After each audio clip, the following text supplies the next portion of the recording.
Hello everyone, my name is James Ryan and I'm here to play for you technically modded Minecraft. So what I'm doing now is the wood is being smelted into charcoal by the electric furnace, and then this redstone engine is pumping that coal out into this chest, which is already full of charcoal as well.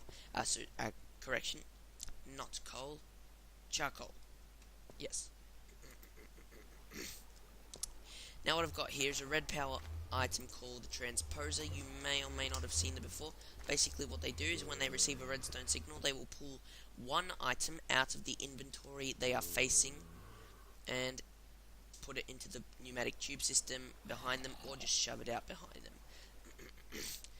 If there is no inventory in front of them, they can also work with items floating around in the world. If they're facing upwards, then they will take items from a decent range around them. Well, take items from a decent range around them and suck it into them, and then dump it into either behind them or into a pneumatic tube or an adjacent inventory. They can also output into adjacent inventories. Otherwise, if they're facing sideways, it works pretty similar but a little different because they have to account for gravity, so yeah. So what I've done is I've got it so that when this is empty, it outputs a redstone signal, which then turns on the transposer to send it a piece of coal. Okay, but there is a problem with this, because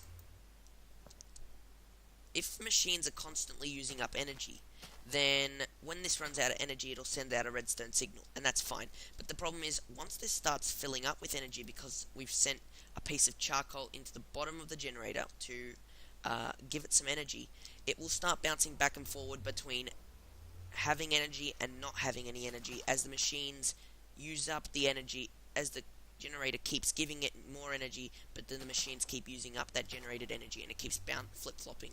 And sometimes this flip-flopping, and the thing is, you would think that this flip-flopping would just cause the transposer to give more charcoal, but sometimes it does, sometimes it doesn't, because the transposer, I think, has a 4-tick delay, needs a 4-tick delay between redstone signals. Otherwise it just gets stuck and it doesn't do anything. It has to be off for at least 4 seconds before it can be triggered again. So with this redstone turning on and off constantly, it's not going to be able to send it's not going to be able to give any charcoal. And if this keeps happening, or if it gets unlucky and it gets stuck without sending any charcoal, it'll just keep doing that forever, and that could be a problem. So I'll be right back. I need some food, man. I really do need some food. Oh, rotten flesh. Good, good. Oh, man. I think that skeleton just shot me through the... What the heck? I don't know what just happened, but I'm okay with it because I still got to keep all my items. Good. So now I'm going to go outside and show you how we managed to get the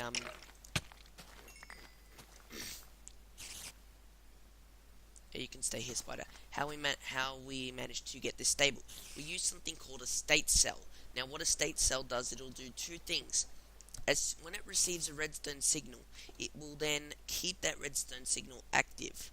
But then as soon as it will transmit that redstone signal along, but once the redstone signal stops, it will then set a timer for an interval of whatever time you give it, and for that time it will keep the redstone signal active until the timer runs out, and when the timer runs out, it'll send a 1-tick pulse along this side.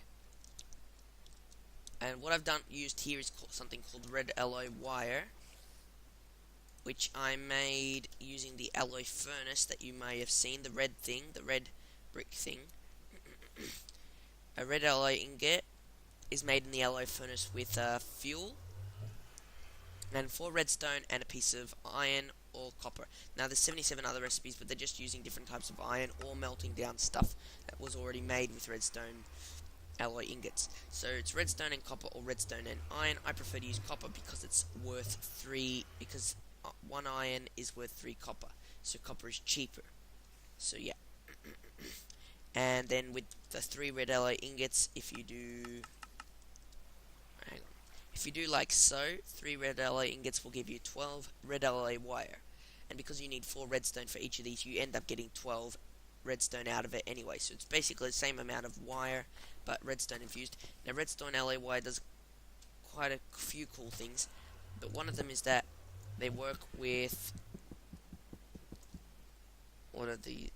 they work with red power cover strips. Red Power has a really cool has these things called micro blocks. And they're exactly what they sound like. They are miniature blocks that you can place around to make cooler things than you could if you were just limited to giant blocks alone. This thing is an example right here. Is a micro block. Yeah. And when you place micro blocks, you have a really cool interface, so you can place it exactly where you want it. Almost, within reason. I probably could place it along this block if I had some way to do so. So yeah, micro blocks are pretty cool like that. But the other thing is that redstone, you can actually use them to control the flow of redstone. So as you can see, this is trying to connect in here and that. I mean, it would be okay, but I don't think it would do. So if I do this, I can stop it from connecting. I've also put it all around here because for some reason the redstone alloy wire wanted to connect with these pipes. So we're just connecting to all these cobblestone pipes. Didn't do anything, but it just didn't look good, so I stopped that. So now I'll try and show you what happens when the system runs out of energy and how it refuels itself. So what I'm trying to do here is trying to drain the bat box out of power. It probably won't totally drain out of power though, but maybe we'll get lucky. We'll see. No such luck. Oh well, okay. I'll be back while I get some more trees. Maybe from this great wood tree. So I think that... Oh, hang on. Damn it. I've left it all behind. Coal, charcoal. I'm gonna put this charcoal away in this chest. Go back to pick up the wood I just left behind. I thought I did. Oh, it's been here in my inventory all along. So that's good. So I'm just gonna put the wood in here, and hopefully that'll use up enough energy that you'll see what happens when the bat box runs out of energy. Alright, the bat box is almost out of energy, got around 700 left. We'll see what happens to this redstone signal and the other one when it runs out, finally, of energy.